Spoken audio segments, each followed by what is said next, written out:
Bessie and MicroAngelo is probably one of the most fun episodes of Amphibia to date, as we see Anne, Marcy, and the planters getting ready to head to the third and final temple.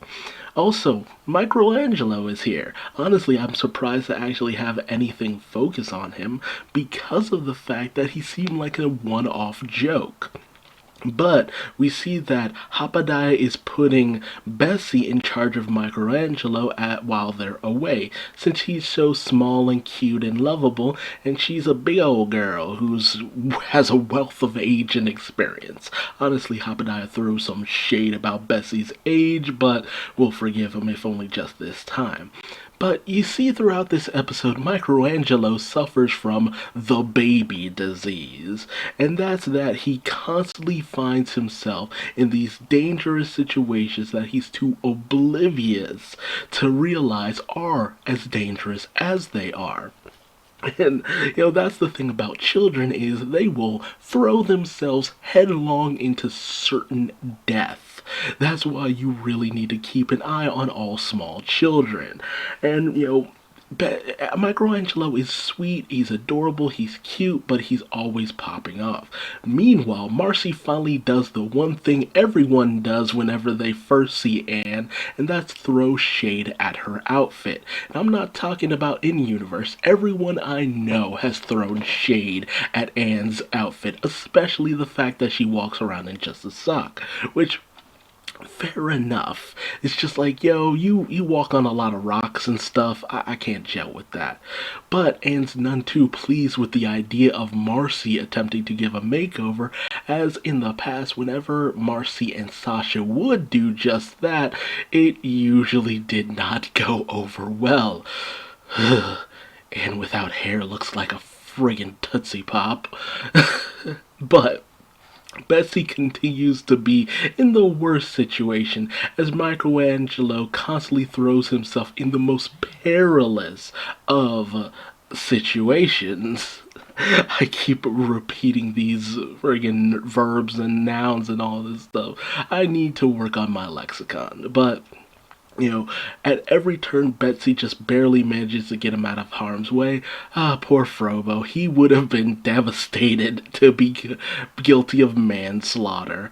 But once again, MicroAngelo has thrown himself in the path of danger. But when Betsy actually tries to chew him out, gives him the baby eyes, and she just can't stay mad at the little guy. So they have their little snail bond, and it's perfectly adorable. Meanwhile, the royal wardrobe dude shows up, and he's all posh and stuff. It's just like, yep, you are definitely the person in need of a change in style. Meanwhile, MicroAngelo once again goes headlong into a whole bunch of danger, but while Bessie tries to save him, she ends up causing a massive mess, and Hapadaya unfortunately has to chew Bessie out and lock her up in order to keep her from causing any more trouble. With MicroAngelo being a little aware now that he might have caused a little bit of a situation. Meanwhile, I love all of the wardrobes that are shown off here. We got references to Breath of the Wild, The Legend of Zelda. We got King, oh God, alas poor King, I knew him well. And a Gundam reference? I can dig it. I can dig it. We even have a friggin' gauntlet with a catapult, or is it a trebuchet? I think with the weight it might be a trebuchet, with a flaming projectile in it, which of course Sprig launches, and it completely starts a small fire, which is leading right to the nearby boom shrooms that Polly had brought out.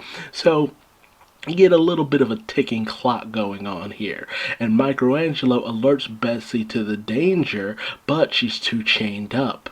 So she sends MicroAngelo with a small pail of water, only for him to be picked up by this bat hawk abomination thing. And with the power of family, I love that they put a little picture of Anne there. Bessie goes busted out. It's a good thing that Hapadaya can't afford a good chain for this kind of stuff. And she breaks out with the door, I love the fact that everyone else is alerted to what has happened here as Betsy uses the door as a ramp, hops up, kicks the friggin' creature in the face, rescues MicroAngelo, and has him put the water on the flames. Complete with the bat creature blowing up. And, like, my reaction was the same as everyone else. What? It was so intense. And Hoppediah is just so taken aback. It's just like, Bessie, wow, that was incredible. You really saved us, girl. And Anne, yeah, her last little bit of armor has kind of overtaken her. But once a lot of it is thrown off, she chooses to just go with the breastplate, which actually looks like a proper breastplate. As she feels that, over her time of being in Amphibia, she's become more comfortable with herself, so she doesn't feel the need to put on all this armor. She's perfectly fine with whoever she sees in the mirror. Also, Frobo's body is so shiny. It's ridiculous. And Hoppediah apologizes for putting all that responsibility on Betsy and says that she won't have to look after MicroAngelo anymore. But Betsy has gained too much of a bond with MicroAngelo to give it up just yet. And they even get along so well that they're sleeping next to each other. It's so perfectly cute. And we see that a small addition has been made to Betsy's overall family. So cute, so sweet, love this little episode. But let's jump into the real meat and potatoes of this episode, and that's the third temple. As we get, surprisingly enough, a flashback that shows that Anne and Marcy have been friends ever since they were wee little babbies who were being picked on by the big girls on the playground. But in comes Sasha as a hero of justice out to defend the poor children who can't defend themselves. And she does manage to get the bullies to leave, but that's only because she falls in the dirt so much that the big kids just kind of get a little uncomfortable with what's going on here. And, Anne and Marcy kind of invite Sasha to come play with them because of everything that she did for them. In present day, we head off to the third temple, complete with Frobo, too. I'm loving it. Actually, why don't they have the Hot Pocket anymore? I miss the Hot Pocket. But using the gem from the last temple, the second temple, they're able to be guided to this active friggin' volcano, complete with text on the door. But unfortunately, this reads in dude bra. It's just like, bro, do you even lift?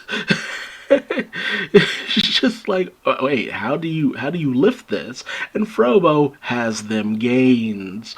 And they leave Frobo at the door because honestly, he would have been crucial to this situation, but because we all know this is a Sasha episode, we have to leave someone capable outside, basically.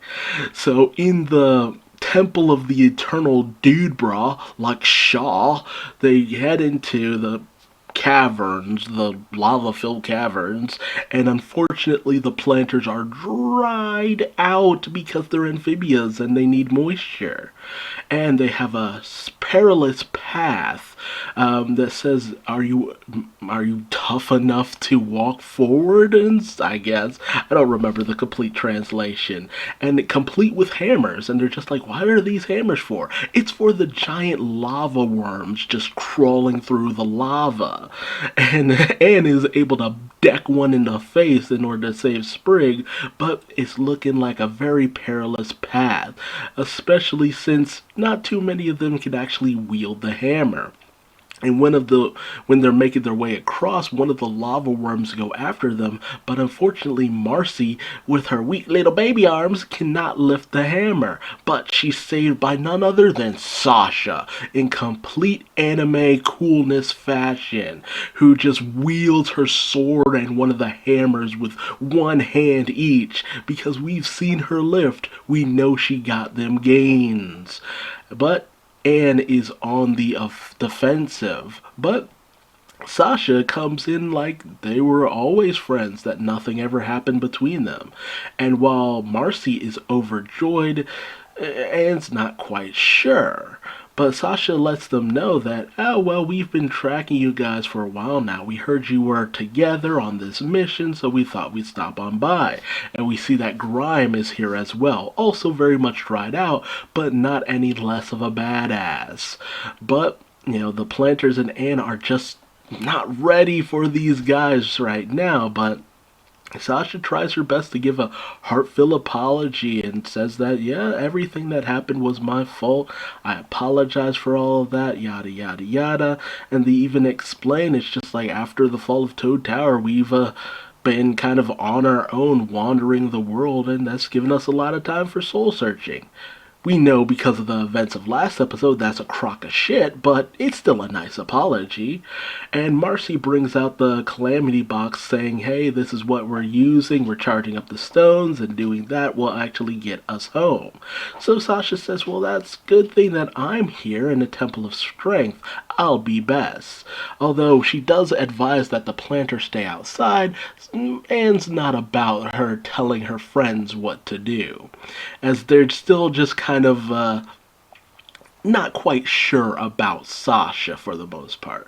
But then they get to the third challenge, which literally says, bruh, do you even lift?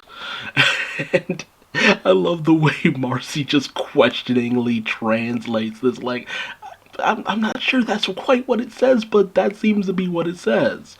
So Sasha is all in for this, but Anne advises against it, that there's always a trick, a side challenge to stuff like this. But Sasha says, it's probably fine, I can handle anything that comes my way. She lifts the barbells, the door opens, bada bing bada boom. Into the next challenge. Like, yo, this the whole thing is just all about perseverance. Just keep moving forward. With the last test being like, yeah, I don't remember what it says, but for the most part, it's just like, how can you actually overcome? Will you see what true strength is all about, basically? It's a challenge to show us your true strength. And the friggin' final boss from Ring Fit Adventure comes out just posing up a storm like it's JoJo Sunday up in here. And as Sasha gets ready to show this guy who's boss, we're shown that this is a gravity chamber. It's getting all Dragon Ball Z up in this bitch, as the toads and frogs are just too weak to walk forward, and it's up to the humans to progress. But as the giant monster tries to bowl them over, they have no choice but to dodge. But Marcy, she's not really agile in this situation. So Sasha saves her, but Marcy is kind of out of the game. She just cannot get back up. So it's up to Sasha and Anne.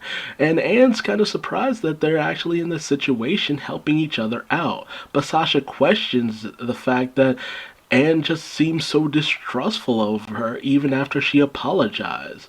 But Anne admits that it comes from the fact that, over the years, Sasha has always been kind of a bully to them, very bossy, always telling them what to do.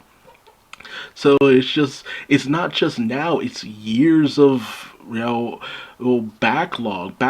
backed up feelings of hurt, and feelings that they didn't really matter to her, that she just cared about bossing them around. And Sasha owns up to it in a very nice moment. She owns up to her mistakes, and it's just like, well, after everything that happened with the previous episode with Percy and Braddock, it's just like, okay, maybe these are genuine feelings here. But the monster isn't about your feelings, he's about them gain, son! And as he increases the gravity, he's ready to smash them a new one.